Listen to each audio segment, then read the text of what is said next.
Hey everybody, it's Jason Blaha here. Once again, it's time for a squat and deadlift day. So what I decided to do today, because again, that 405, I knew I left some in the tank.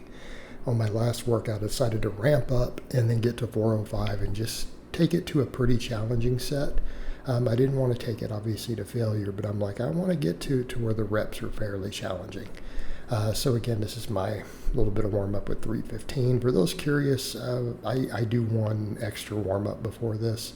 I usually start with 225. I do a nice good 5 or 6 second pause at the bottom, and then I go over to what you see on the camera. So that's pretty much my warm up. I do some dead hangs and stuff first to get my shoulders loosened up. But yeah, I'm getting a little better with the high bar stuff. In this case, again, I'm trying to sink these pretty deep. Again, they're well below parallel, but I mean, some of this, again, they're not as deep as I'm getting on some of the pause work. I'm going to continue to work on it. So I want to get these work sets like this a hair deeper. They're definitely, again, these are definitely below parallel. Again, just looking at what I know from the camera angles and checking, we're pretty good here. But that being said, will I get better growth if I go deeper? Right? I think the answer is yes.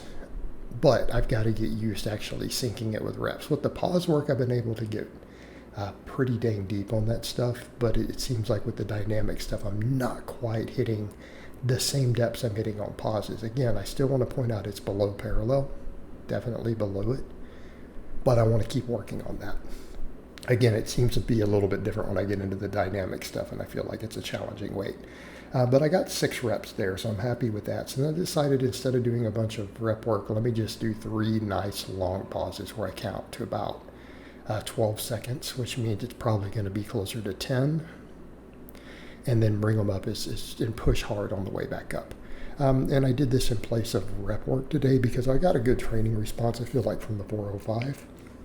So I wanted to just do 315 and really work on that stretch. Now, the interesting thing, my patellar tendons felt a little inflamed from the dynamic stuff, right? They were starting to hurt. My knees felt like they were starting to hurt a little.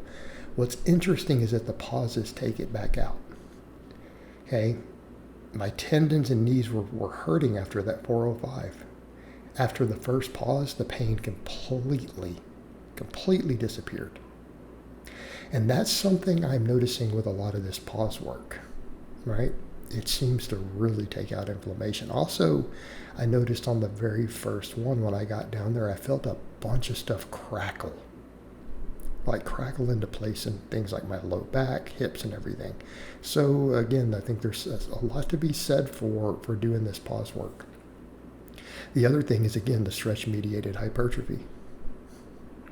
All right, I did that challenging set with 405, and I think 6 reps on a straight-up Olympic squat with 405 is respectable. I'd like to get that higher. I want to get that to 10. Or I want to bring that weight up and get 5s with a heavier weight. But I feel like kind of working with 405 a little bit, kind of like I do the 315 on my bench, is not a bad place to work with and to build off of. And then eventually just bring that up. Because again, I want to get this up into the 500s. Right? That's a goal for this year. Even though I'm cutting, which people have noticed, I'm getting a little leaner. And that's another reason to just kind of have everything I'm showing me walking to and from the camera, unless it's turning into too long of footage. In this case, I only have 8 minutes of footage. Not a big deal. So that, again, we can kind of watch in real time what happens with that loose skin that is around the waistline. Okay? I want to keep up with it and see what it does. And I think this is a good way to document it because it's all got dates on it. We can see it in real time, and it's tighter than it used to be. But like I said, I think just getting leaner will help, and I'm going to go ahead and stick out getting leaner for a bit. I think it'd be good overall, right? Because I am going to promote more of well-rounded stuff, which means body composition, strength, mobility, conditioning. I think this is stuff that we can do concurrently. All right, deficit deadlifts. And some people kind of pointed, I thought was weird. Some people were like, didn't you deficit deadlift a lot more than this a while back? The one that you guys saw that was not wearing these lifting shoes, and it was on a 1-inch deficit with straps and the belt. Okay, that 625 I did a couple years ago. Just putting that into context, it's not the same thing. This is pretty much lifting shoes, 2.5 inch deficit, no belt, no straps. This is raw as can be. And that's not the best set I've done. Those are just meant to be a good, challenging, almost speed set for me at this point. 495 is just a good, solid work set, doing a triple. And then I did a back off 6 with 455, for a second set. Because I did 500 for 4 off this same thing a couple weeks back. But I feel like right there is a good training thing. I could probably squeeze out some more reps for sure. I could probably squeeze them out. But it is, again, it's beltless and on a pretty good size deficit. So it's a little bit different of a beast. So then I decided to work on some front squats. Since my quads and everything are tired from the other stuff, and again, I can work on just the rack stuff. I wanted to mess with these, test a couple different grip types as far as the rack position goes. My wrists are absolutely, and my ability to, I can't get the elbows up higher than that right now. I'm going to keep working on it.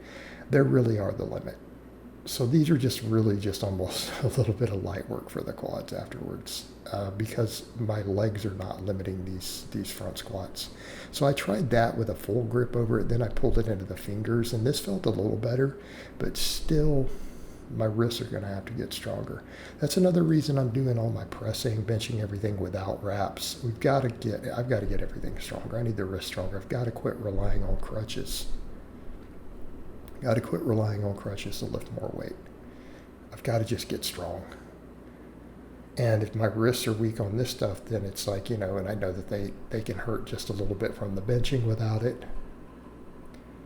Well, this is stuff I've got to fix and I've got to work on. Okay? We've got to work on it. But how do we work on it? By doing. Right? By doing. And I've just got to work on the wrist strength. I've got to work on the tendon strength, the flexibility, everything else in the wrist. And this is just stuff that has to happen with time. It happens with practice, with stretching, with loading. All right. But the other thing, because it is putting a lot of tendon stress on those things, keeping my omega-3s in my diet, keeping my protein really, really high is a benefit there. So again, a good time to do it. I'm in a period where I'm protein overfeeding pretty much.